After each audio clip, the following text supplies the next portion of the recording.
Hi, this is Scott, Kilo Sierra 6, Delta Alpha Yankee, and for today's video I'm doing a follow-up to the video I did on digital modes for EmComm. In that video I mentioned I would be doing a completely separate video for digital modes for tactical radio, and that of course is the subject of today's video. Now, to recap on the EmComm video, I mentioned that for people that are on an ARES activation, Skywarn, disaster support activity, etc., and they're out in the field running HTs, passing message traffic back to the command post, for those folks, digital modes are not required and digital modes won't be used. And that's down entirely to the wide variety of radios that are going to show up in the hands of people wanting to volunteer their services. The chances of them being all on the same digital mode are pretty darn thin. So analog is your communication standard at that point. But for tactical radio, it's a different story entirely, because here you're going to be coming up with a comm plan for a group, a much smaller group, of course, and you're all going to have the luxury of time and planning to be able to come up with a comm plan where you all agree upon a commonly used digital mode, a commonly used set of channels, etc. So digital is definitely something to be considered. And I guess the first question that comes up is, what, if any, benefit is there to running digital for tactical radio? And the first thing I'll talk about is a term called security through obscurity. Now, I'm going to kind of add to that a little bit and modify that term ever so slightly. But where I first heard this term was on a radio or YouTube channel called K6UDA, run by a guy named Bob. He's a former law enforcement officer as well. And in that video, what he was pointing out was how if one were to use something like an FT70 in C4FM or Fusion digital, they could achieve a certain amount of privacy in their communications, because when they keyed up, the only people that would be able to monitor their conversations and the only people that would be able to communicate back with them would be people that are utilizing the same digital mode or the same, and of course with System Fusion that means you have to use some form of Yaesu radio. Now, of course, on a repeater that's a Yaesu System Fusion repeater, that's an obvious no-brainer. But in terms of simplex operations, this, like I said, this does afford you a certain amount of privacy. And we're not talking encryption here. This is a perfectly legal mode of operation for radio. But like I said, it does narrow the scale and the scope of people that can monitor your conversation and communicate with you down to a very exclusive group. So essentially what you've done is you've started a conversation, and the only people that you're going to invite to that conversation are people that are using Yaesu radios running System Fusion C4FM. So like I say, security through obscurity, but I actually sort of prefer the term security through exclusivity, because like, as I mentioned, it does limit your conversations down to people that are operating the same kind of gear or the same digital mode. With a couple of radios, it really limits things tremendously. With a couple, not so much, and I'll get into that next. Because the next thing we need to consider is, what digital mode are we going to select for the group? I can't make that selection for you. That is something that's going to be determined by what's going on in your particular region and your particular group.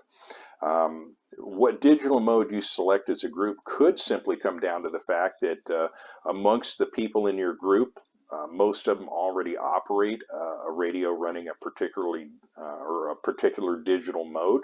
So if that's the case, and only a couple of other people have to obtain radios to match that mode, that's a much more economical move than making everyone run out and buy a brand new radio and learn that system.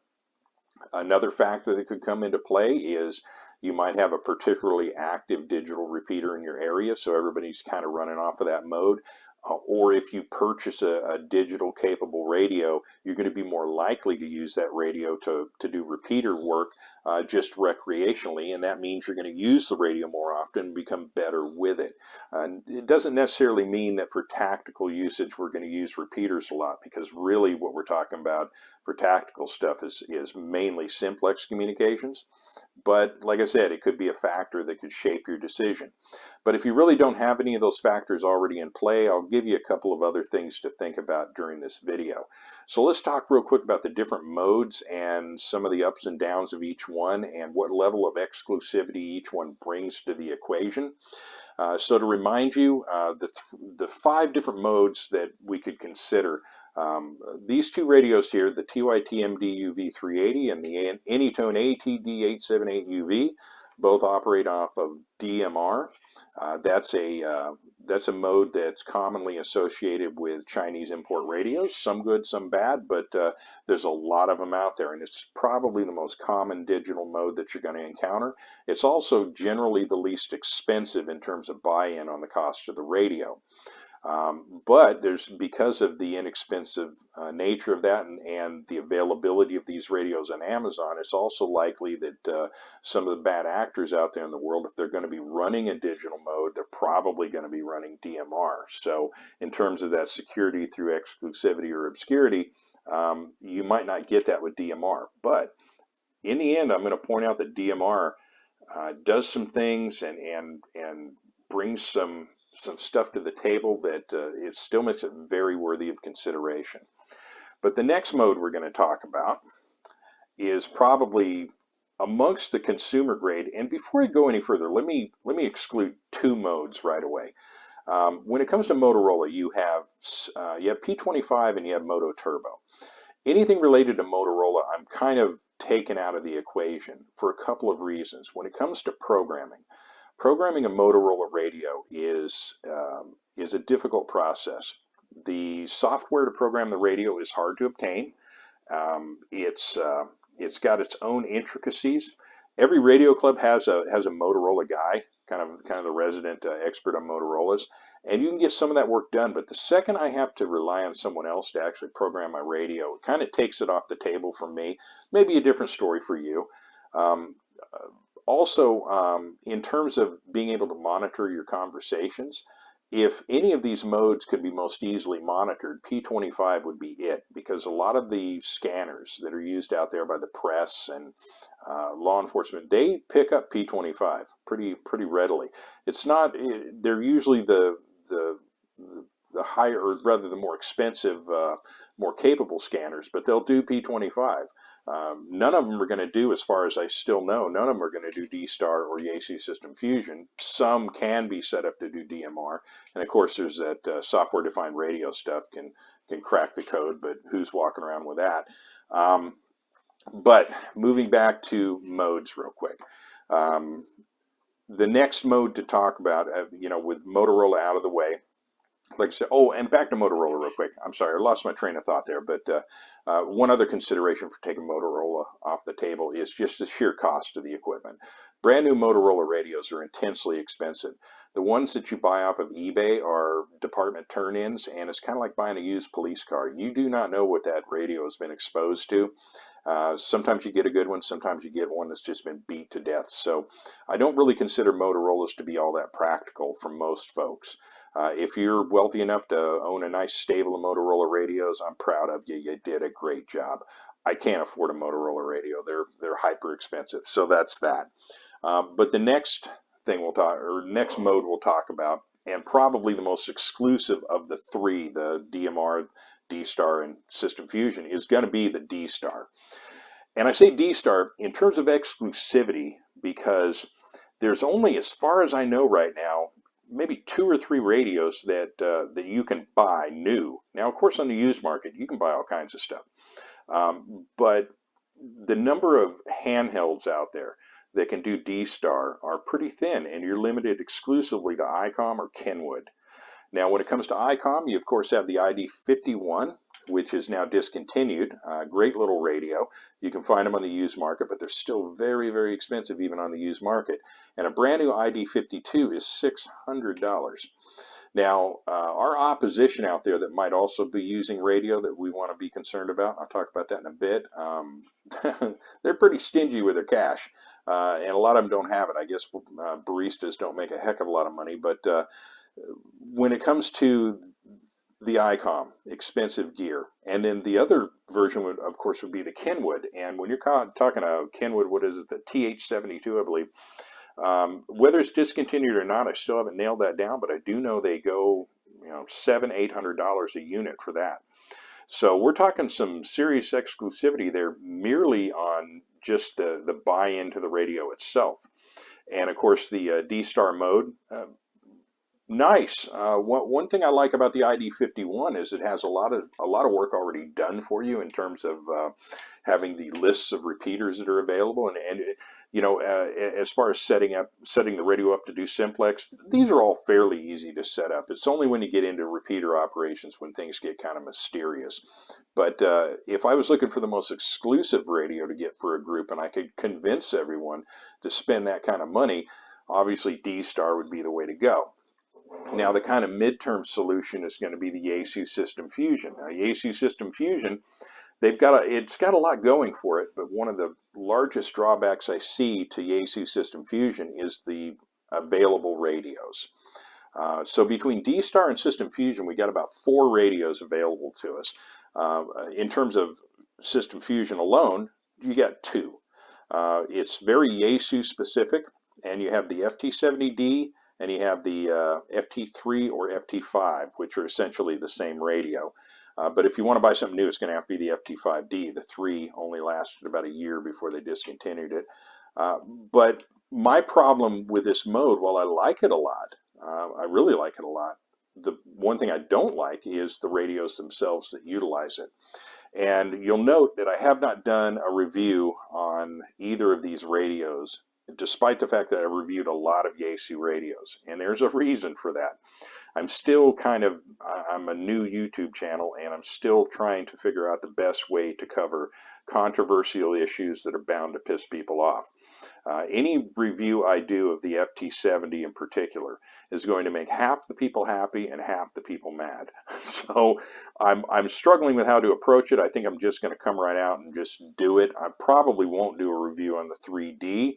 I am going to get a 5D though, because I want to see if they actually improved or made enough improvements over the 3D, because if you took away the deficiencies of the 3D that irritate me, it would be a wonderful, wonderful radio. So I do want to check out the 5D just to know for certain.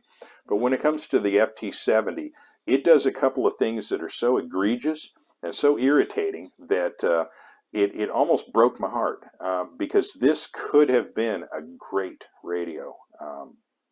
And they messed it up.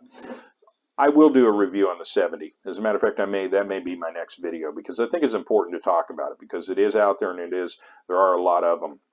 But I've got a couple of things to say about it. And, you know, again, if you made a decision to buy and own an FT70, wonderful, terrific. I bought that radio. I pulled money out of my pocket and bought that radio. So I'm right in the same boat with you. It's just maybe my experiences were a little different. So enough of that. So that's kind of our modes. So what you select, that's gonna be the big question. I tend, in terms of tactical digital radio, all of the preparations that I've made do not involve these 3 radios much at all. None at all, in fact. Let me line this up. All of my work in terms of digital tactical radios center around DMR, and they do so for a couple of reasons. Now, the first of which is, and this is where DMR really has a lot going for it. So I just spent a little bit of time, or you could even say I wasted a little bit of time complaining about the lack of diversity, if you will, when it comes to these digital modes. The number of radios available are few, and finding a radio that matches what you want to do with radio is pretty slim, because like I said, you got a grand total of about 4, maybe 5 HTs to choose from within these modes. But when it comes to DMR, the number of radios available that feature DMR is pretty massive. Now, they're almost all imported Chinese radios. Some are typical cheap Chinese radios, but some are very, very, very good radios. In fact, this Anytone ATD878 UV, I have not done a review on this radio, but for a different reason. Trying to dig into doing a review on this radio, my videos already have a bad rep for going long. This thing I'm going to have to do in multiple parts, because there is so much to talk about on this radio. The good news is the stuff to talk about on this radio is all pretty much good news. This radio so far doesn't do anything that irritates me. I like almost everything about this radio. There are a couple of things I would improve if I could, but they're not dramatic enough. It's almost kind of like an FT60 in that it has a couple of dingy things that it does, but they're not so much that they are even a problem. They're just minor little issues. Overall, it is a fantastic radio and DMR. Now, of course, again, it's going to be a more common mode, but what this will do in terms of performance is amazing. Now, I will say this is verging on becoming a very expensive radio. The new version of the Anytone ATD878UV, I think it's called the 2 Plus or something like that. It's verging on $300, if not a little bit more than $300, depending on where you get it. It's starting to become an expensive radio. There are some other options, though, when it comes to DMR that are less expensive. This TYT MDUV 380, this goes $100 to $125 depending on where you get it. Oftentimes it comes with a programming cable. It is not as easy to program as this radio. It is not as functional as this radio. It does have some drawbacks, but still is a very good little radio. And there is a weather-resistant equivalent to this, the 390, that I think it's still less than 150. I think those are about 100 and, well, they might be right about 150. But beyond that, Retevis and other models within the TYT line, there are tons of different radios that are all pretty good little radios. And some of them are remarkable little radios. So DMR, I think, if in terms of modes, if I had to recommend, and again, you do whatever you want, but if you were looking for a recommendation from me, I would say DMR. You're going to get a digital mode. You're going to have a digital mode that offers enough different types of radios at different price levels so that people can buy in at any price point. And people can look for radios that possess features that they like in particular. So you're going to have a lot more people, a lot more happy with the radios they're able to get. You could, of course, settle on one particular radio and have everybody buy in. There's that too. There are some other things that DMR brings to the equation that I want to bring to your attention, not as a recommendation. You just need to know that they're capable of doing these things.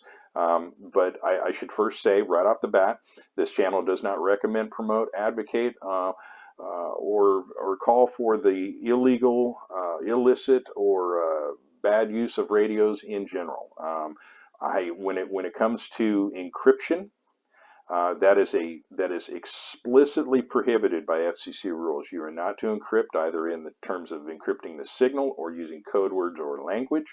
So I am not, again, advocating that you utilize encryption on your radios, but I am telling you that there are people out there that do, and that these radios do that as well. And it is one other thing that DMR does that these radios won't. Now, if you're somebody that maybe has a business radio license, something like the Anytone radio can be pressed into play as a commercial radio.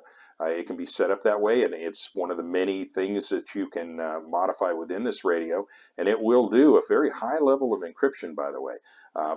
And business radio, you can encrypt. That's not amateur radio, and this is kind of an amateur radio channel, but I'm just saying it's out there. But I'm also saying, or making you aware that you're going to find out when you start researching these radios that they do that. And it may put a big old smile on your face going, oh, we get security through obscurity and we can encrypt our signal. I want you to understand you can't do that, and just make sure that you're fully aware of it, but it will.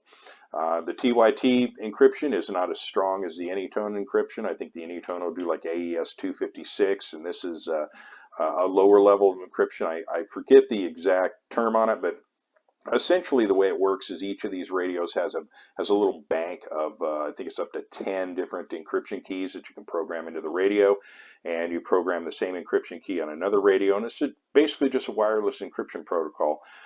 There's a series of numbers and letters that you come together with. You can use a little online generator to come up with those. And basically what will happen is the two radios can talk to each other, but anybody lacking that key can't monitor the transmission at all. that's out there, and it is a consideration for some groups. I understand that completely, but it is something that I want you to be careful with if you're looking into that. Be extremely careful with it because it is illegal behavior.